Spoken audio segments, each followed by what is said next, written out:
Hi friends, నా పేరు ఓపూరి నరేష్. నేను ఉస్మానియా యూనివర్సిటీ ఆర్ట్స్ కాలేజీలో MA public administration first year చదువుతున్నాను. ఈ వీడియోలో సిపిగిట్ 2025లో ఎవరికైతే ఆర్ట్స్ కాలేజీలో ఎంఏ ఎకనామిక్స్ సీట్ వచ్చిందో వాళ్ళకు వచ్చినటువంటి స్కోరు, వాళ్ళకు వచ్చినటువంటి ర్యాంక్ ఎక్స్ప్లెయిన్ చేయించడానికి ట్రై చేస్తాను. అలాగే ఎవరైతే అందుబాటులో లేరో వాళ్ళ యొక్క ర్యాంక్ కార్డ్స్ తీసుకొని వాళ్ళకు వచ్చినటువంటి స్కోరు, వాళ్ళకు వచ్చినటువంటి ర్యాంక్ అనేది కూడా ఎక్స్ప్లెయిన్ చేస్తాను. దీనివల్ల మీకు ఒక ఎస్టిమేషన్ అనేది అయితే వస్తుంది అనుకుంటున్నాను.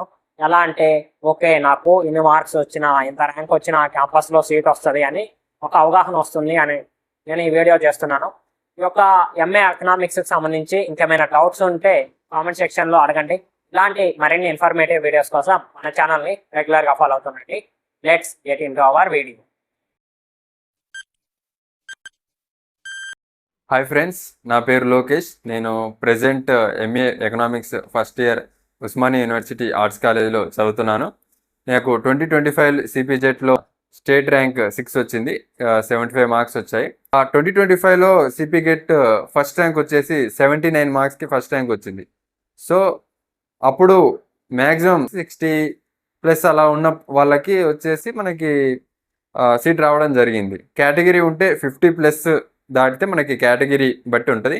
జనరల్గా అయితే ఒక 60+ వస్తే 60 to 79 ఇలా వస్తే మనకి అన్రిజర్వ్ కేటగిరీ, జనరల్ కేటగిరీలో మనకి సీట్ వస్తుంది. సో ఈసారి కొంచెం పేపర్ టఫ్గా ఉంది అంటున్నారు కాబట్టి కొంచెం మార్కులు ఇంకా 40 అబోవ్ వచ్చిన వాళ్ళకు కూడా వచ్చే అవకాశం ఉన్నట్టు మనకి కనిపిస్తూ ఉన్నది. సో మీరు అందరు కూడా ఫస్ట్ ఆప్షన్లో ఉస్మానియా యూనివర్సిటీ చూస్ చేసుకోండి. మీకు మంచి హాస్టల్ ఫెసిలిటీస్ కూడా ఉంటాయి, అవైలబుల్ ఉంటాయి. మంచి క్వాలిఫైడ్ ప్రొఫెసర్స్ కూడా మనకి ఎంఏ ఎకనామిక్స్లో ఇప్పుడు బోధిస్తూ ఉన్నారు. So thank you.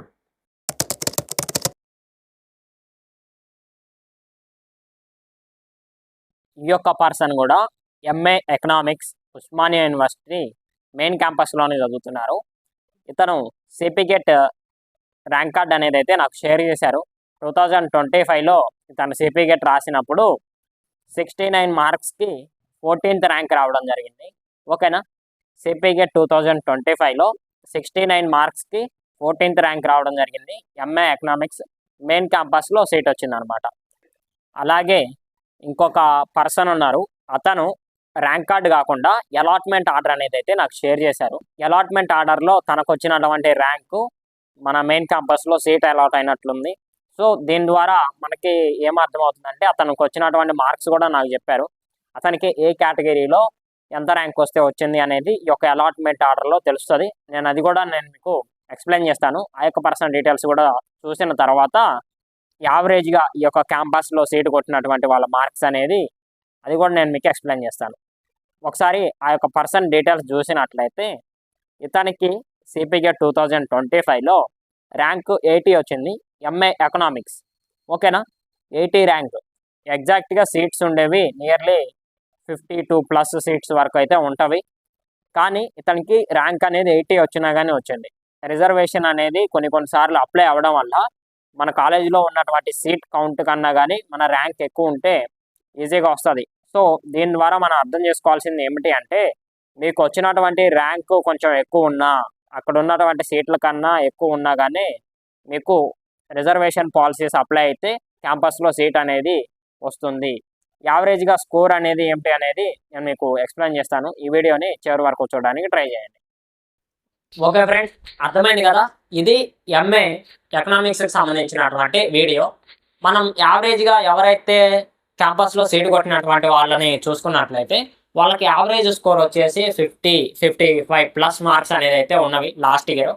ఎందుకంటే ఈ యొక్క ఎంఏ ఎకనామిక్స్ అనేది డిమాండ్ ఉన్న సబ్జెక్టు, ఎక్కువ మంది రాస్తూ ఉంటారు కాబట్టి మీకు ఒక స్కోర్ 60+ వస్తున్నవి, 65+ వస్తున్నవి అంటే మెయిన్ క్యాంపస్లో సీట్ మీరు ఎక్స్పెక్ట్ చేయొచ్చు. కొన్నిసార్లు పేపర్ అనేది టఫ్ ఉంటుంది. ఈ ఇయర్ కూడా టఫ్ ఉంది అని కొంతమంది లాస్ట్ ఇయర్ సీనియర్స్ అంటున్నారు. కాబట్టి ఒక స్కోరు 55+ వచ్చినా, 50+ వచ్చినా మీకు ఏదో ఒక రిజర్వేషన్ కేటగిరీ కింద మీకు క్యాంపస్లో సీట్ వచ్చే అవకాశం అనేది అయితే ఉంది. Category wise last year cut off video కూడా నేను చేయడానికి ట్రై చేస్తాను. ఇలాంటి మరిన్ని ఇన్ఫర్మేటివ్ వీడియోస్ కోసం మన ఛానల్ని రెగ్యులర్గా ఫాలో అవుతుండండి. Thank you for watching.